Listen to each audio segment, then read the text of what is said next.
Dear Mr. Chairman, Excellencies, ladies and gentlemen. 80 years ago, humanity, emerging from the Second World War, embarked on a long road towards peace.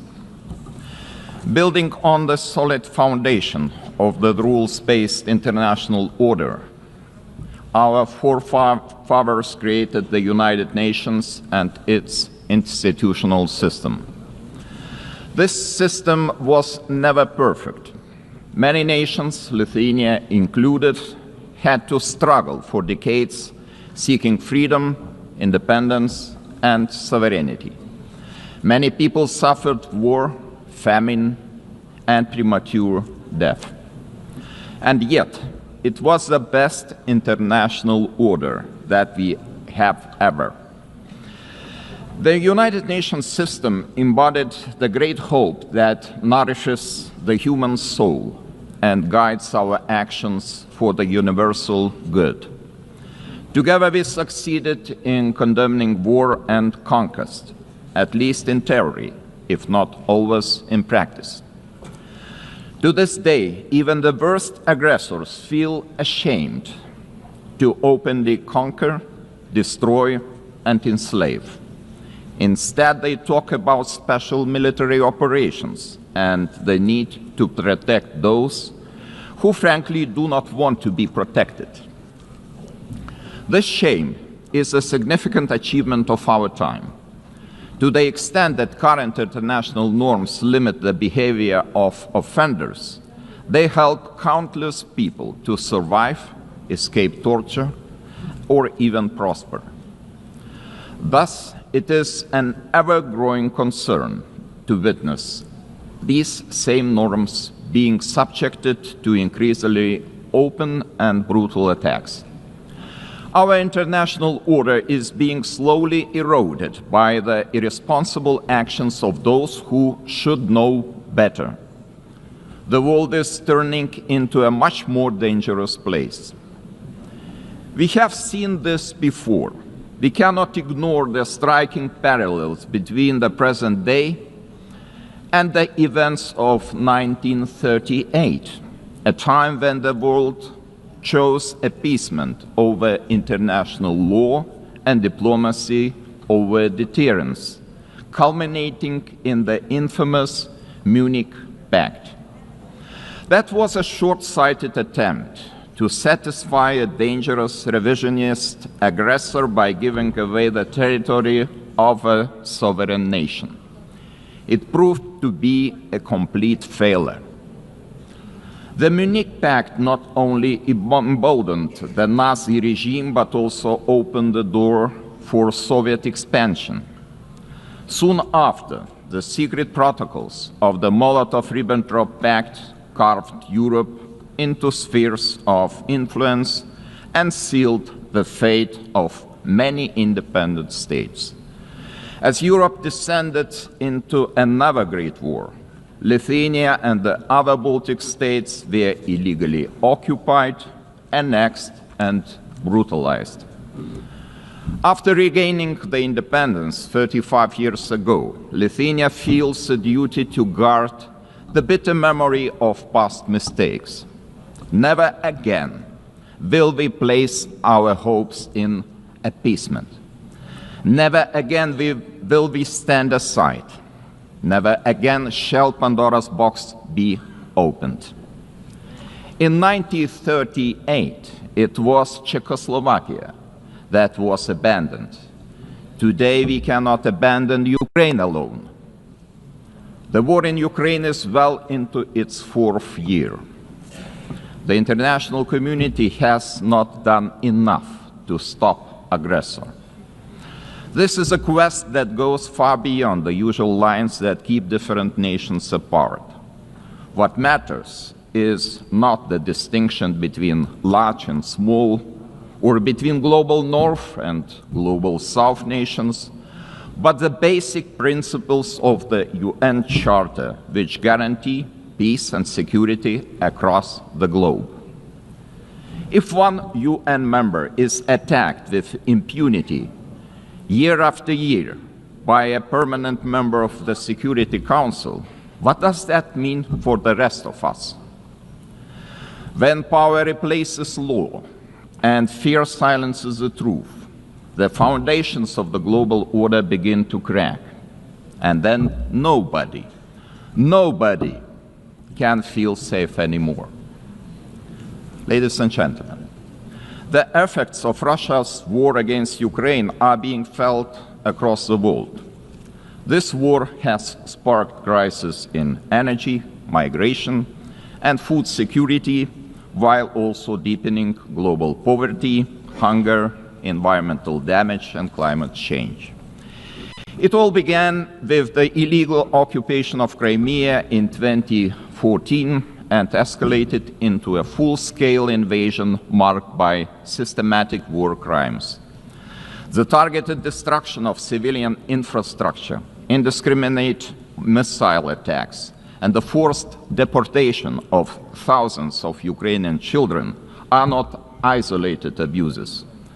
These are calculated efforts to erase Ukraine's identity and undermine its sovereignty and territorial integrity, all in open defiance of the United Nations Charter.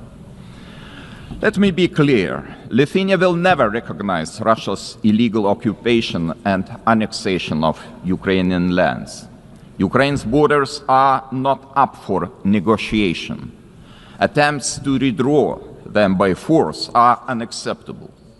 The United Nations Charter is not a menu to pick from.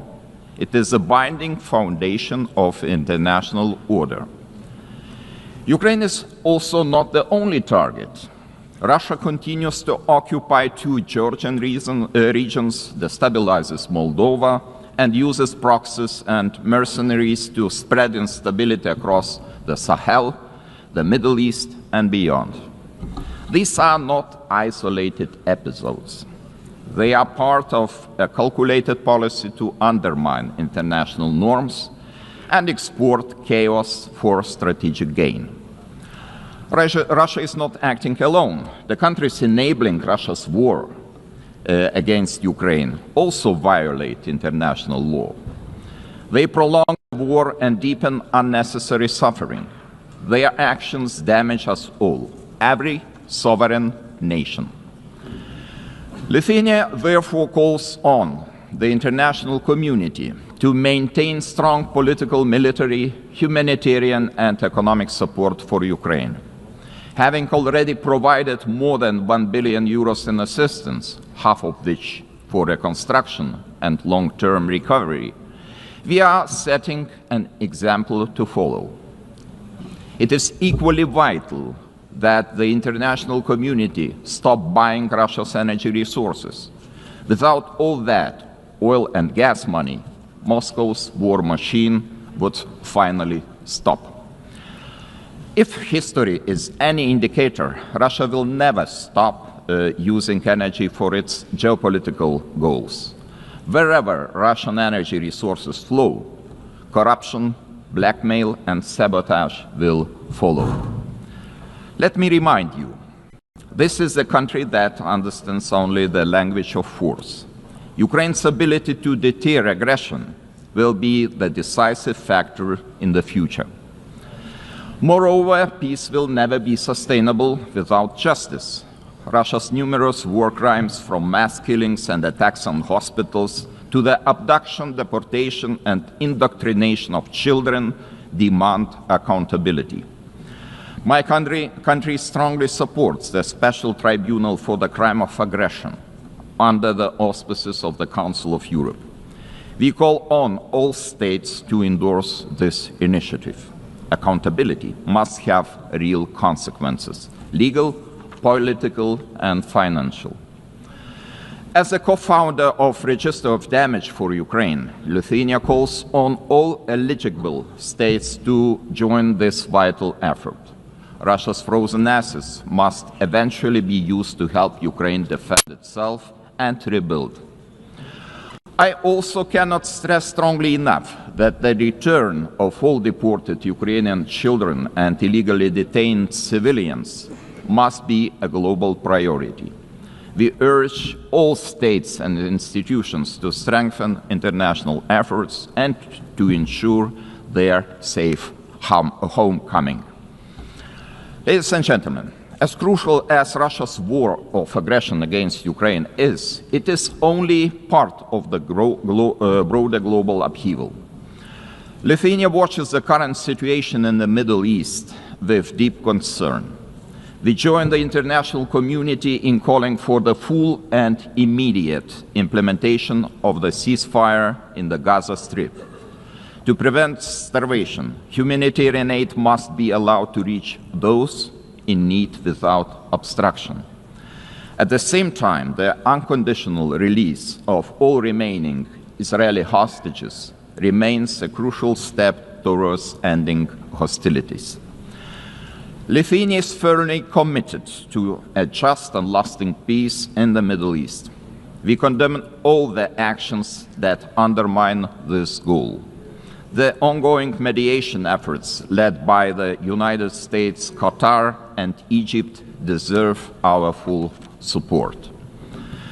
There is no alternative but to revitalize a credible political process towards a two-state solution, ensuring that the state of Israel and an independent, democratic, contiguous, sovereign and viable state of Palestine can live side by side in peace, security and mutual recognition, with Jerusalem as the future capital of both states. Sadly, many states remain trapped in cycles of conflict, crisis and long-term fragility. It is our shared responsibility to support those in need as destabilization spreads far and wide across international borders, regions, and continents. Our attention must also focus on the growing challenge of disinformation, which is increasingly being used to undermine democratic institutions and destabilize entire nations and societies. Lithuania calls on all members of the international community to defend truth as the supreme value and to fight attempts to rewrite history. Historical memory must be preserved. Ladies and gentlemen, as we face high global uncertainty, one choice remains entirely clear. Either we will repeat the mistakes of history, or we will find the resolve to defend the core principles of the United Nations. Today, Lithuania chooses to act. We call on the international community to respond to today's challenges with unity and determination. We call on the United Nations to return to its founding purpose, to prevent the scourge of war, to protect human dignity, and to uphold the rights of nations large and small. Together, we must ensure that no permanent seat on the Security Council grants any state permanent impunity. We must support those who defend the very principles of the UN Charter. In this spirit, I welcome the Secretary General's UNAT reform agenda, a timely blueprint for adapting this institution to the realities of today's world. His call for a more inclusive, effective, and accountable United Nations deserves our broad support. Lithuania stands firmly behind these efforts to reimagine multilateralism. We call on all states to strengthen our collective ability to act across all three pillars: peace and security, human rights, and development. Our message must be simple and straightforward. Aggression cannot win, and the principles of the UN Charter must prevail. Let us rise to the demands of this moment. Thank you very much.